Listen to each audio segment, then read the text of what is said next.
مکمل اور نامکمل، کمپلیٹ اور انکمپلیٹ، قرآن کریم کے 800 سے زیادہ تراجم میں صرف ترجمہ کنز الایمان صحیح ترجمہ ہے۔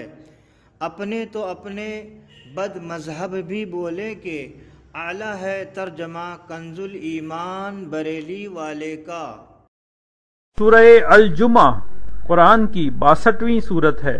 اس میں 11 آیات اور 2 رکوع ہیں۔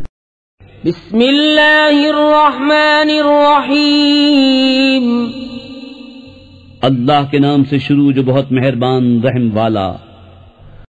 اللہ کی پاکی بولتا ہے جو کچھ آسمانوں میں ہے اور جو کچھ زمین میں ہے۔ بادشاہ کمال پاکی والا، عزت والا، حکمت والا۔ وہی ہے جس نے ان پڑھوں میں انہی میں سے ایک رسول بھیجا کہ ان پر اس کی آیتیں پڑھتے ہیں اور انہیں پاک کرتے ہیں اور انہیں کتاب اور حکمت کا علم عطا فرماتے ہیں، اور بے شک وہ اس سے پہلے ضرور کھلی گمراہی میں تھے، اور ان میں سے اوروں کو پاک کرتے اور علم عطا فرماتے ہیں جو ان اگلوں سے نہ ملے، اور وہی عزت و حکمت والا ہے۔ یہ اللہ کا فضل ہے جسے چاہے دے، اور اللہ بڑے فضل والا ہے۔ ان کی مثال جن پر توریت رکھی گئی تھی پھر انہوں نے اس کی حکم برداری نہ کی، گدھے کی مثال ہے جو پیٹھ پر کتابیں اٹھائے۔ کیا ہی بری مثال ہے ان لوگوں کی جنہوں نے اللہ کی آیتیں جھٹلائیں، اور اللہ ظالموں کو راہ نہیں دیتا۔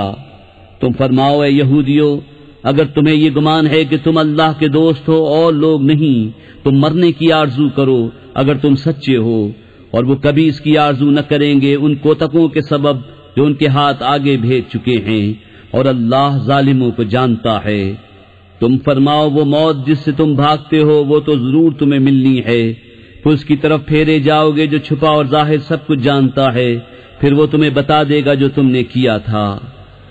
اے ایمان والو، جب نماز کی اذان ہو جمعے کے دن تو اللہ کے ذکر کی طرف دوڑو اور خرید و فروخت چھوڑ دو، کہ تمہارے لیے بہتر ہے اگر تم جانو۔ پھر جب نماز ہو چکے تو زمین میں پھیل جاؤ اور اللہ کا فضل تلاش کرو، اور اللہ کو بہت یاد کرو اس امید پر کہ فلاح پاؤ۔ اور جب انہوں نے کوئی تجارت یا کھیل دیکھا اس کی طرف چل دیے اور تمہیں خطبے میں کھڑا چھوڑ گئے۔ تم فرماؤ وہ جو اللہ کے پاس ہے کھیل سے اور تجارت سے بہتر ہے، اور اللہ کا رزق سب سے اچھا۔